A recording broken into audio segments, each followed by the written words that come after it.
بأسا شديدا من الله وبشر المؤمنين الذين يعملون الصالحات والصلاة والسلام على أشرف الأنبياء والمرسلين سيدنا محمد وعلى آله وصحبه أجمعين. حسبنا الله ونعم الوكيل ولا حول ولا قوة إلا بالله العلي العظيم. Yang saya hormati Pak Kanwil, yang saya hormati Pak Akan Ternak Polman, yang saya hormati para pejabat eselon 3, eselon 4, pejabat fungsional. Di sini hadir bersama saya ada Pak Dr. Muhammad Zain, mantan PLT Bupati Mamasa. Beliau Direktur Penyelenggaraan Haji Dalam Negeri yang sekarang sudah pindah ke Kementerian Haji. Beliau sedang jabatannya baru.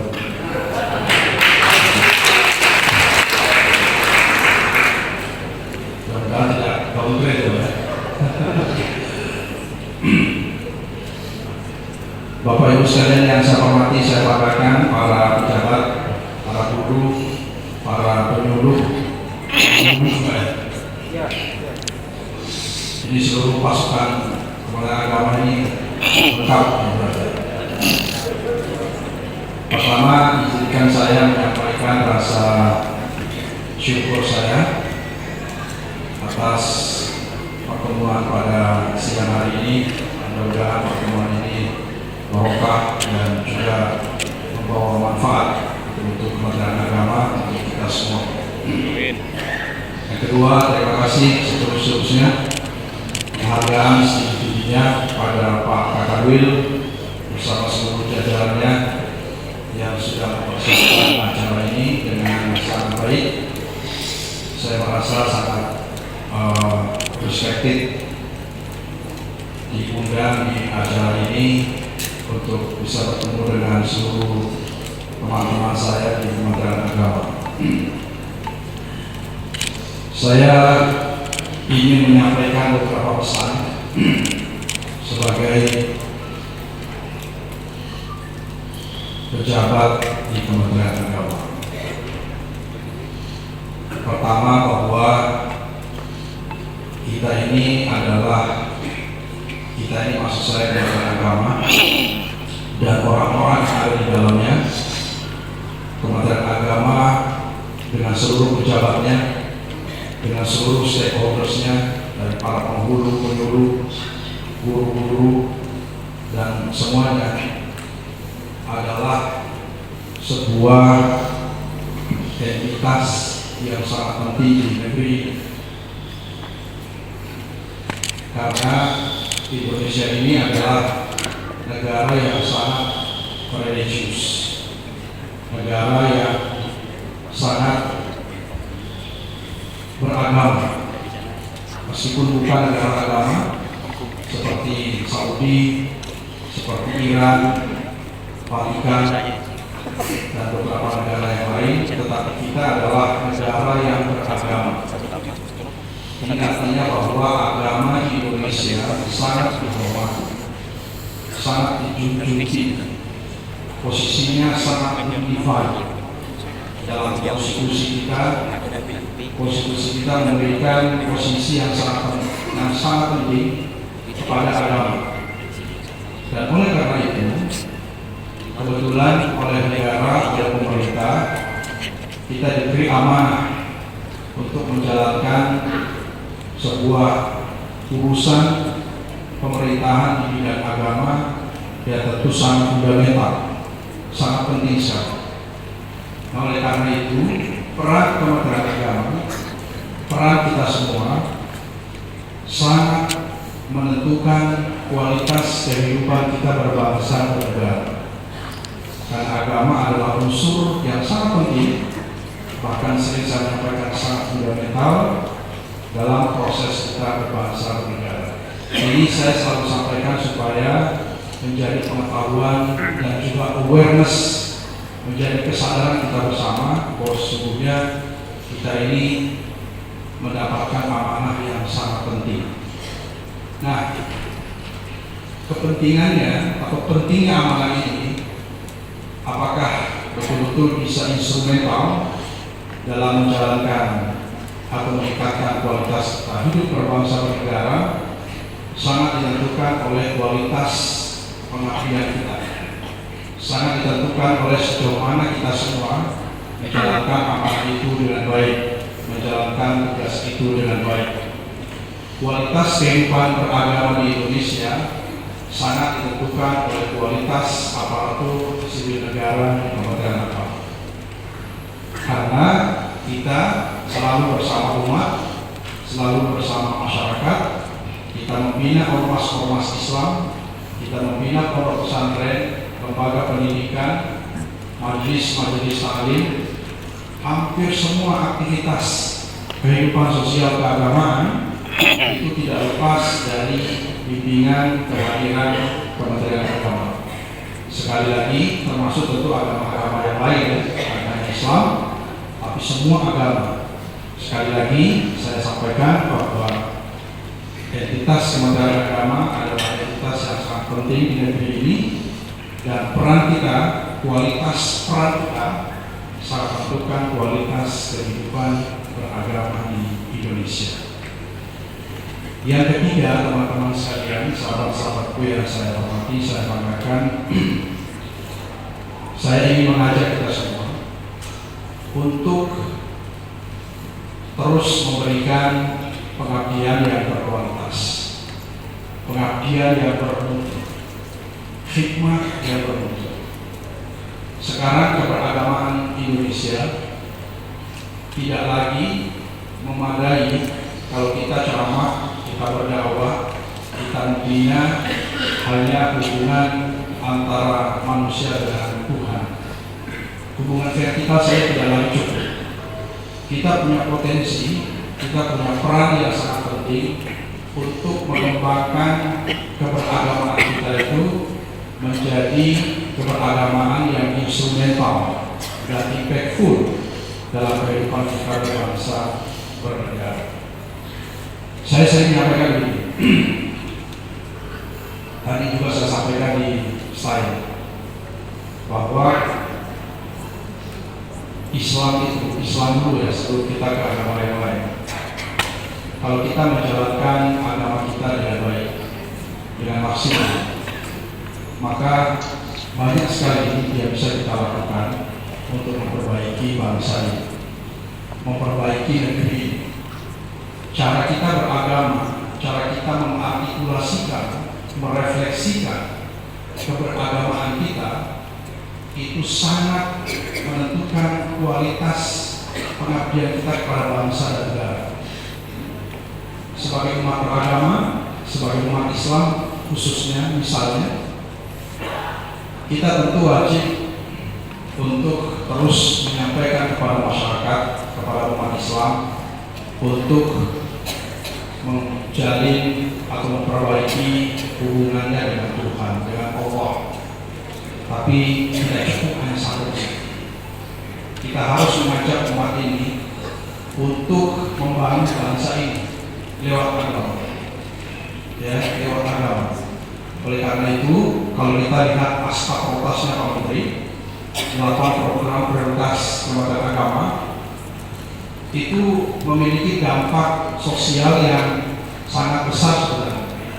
Jadi bukan hanya dampak spiritual, vertikal, tapi dampak sosial horizontal itu juga sangat penting.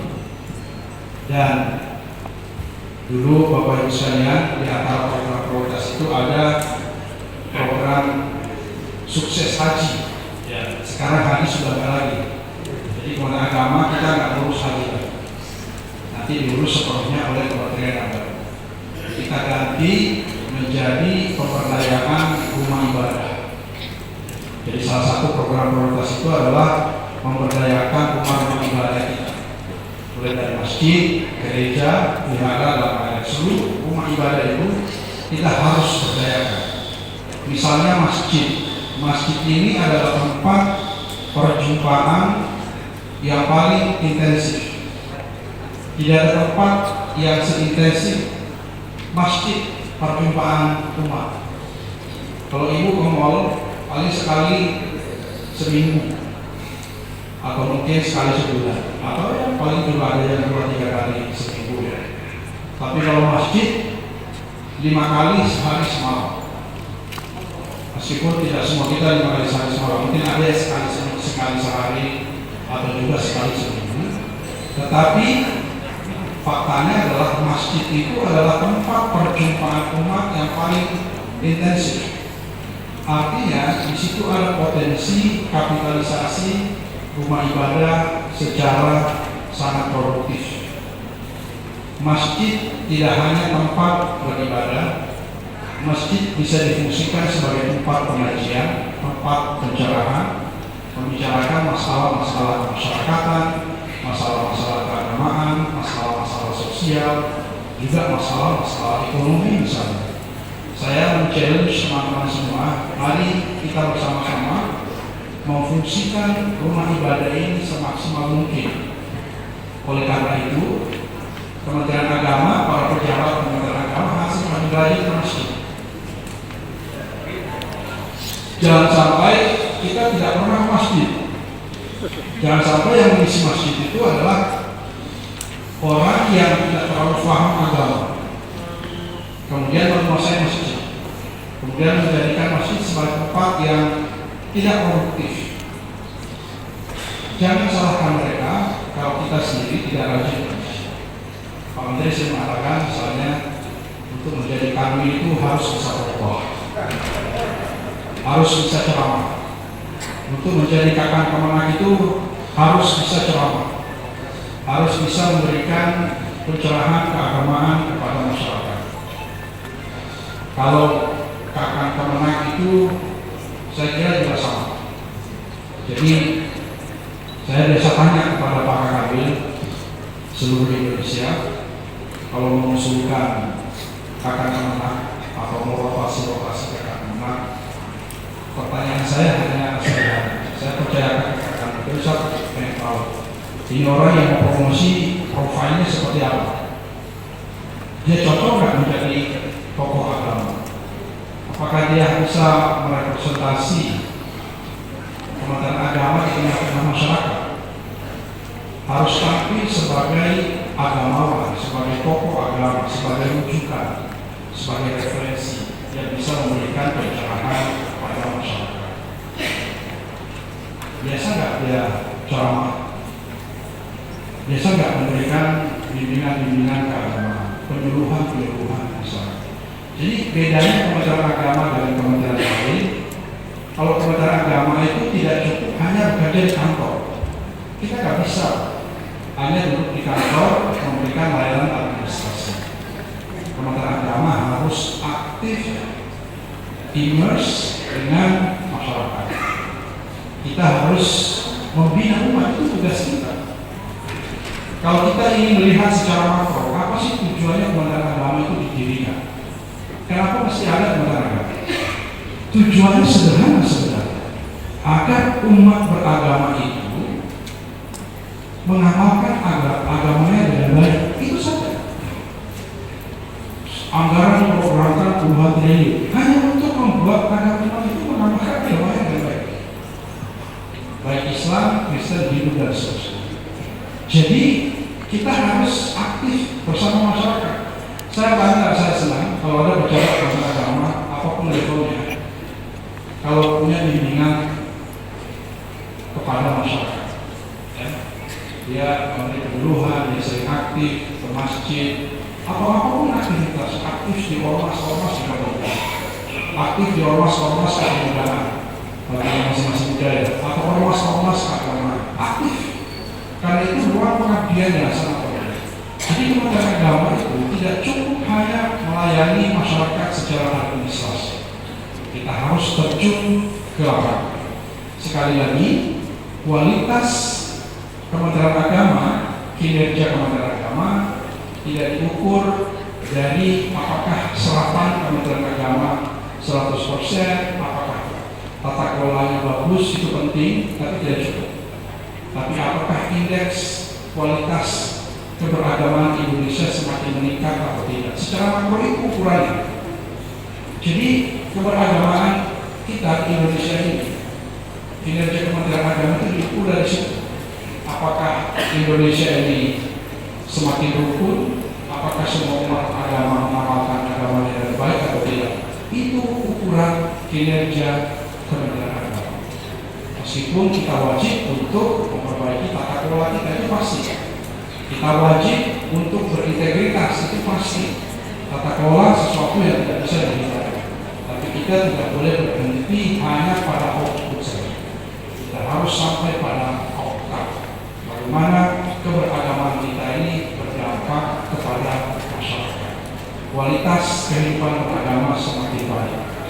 Umat Islam semakin mengamalkan agamanya.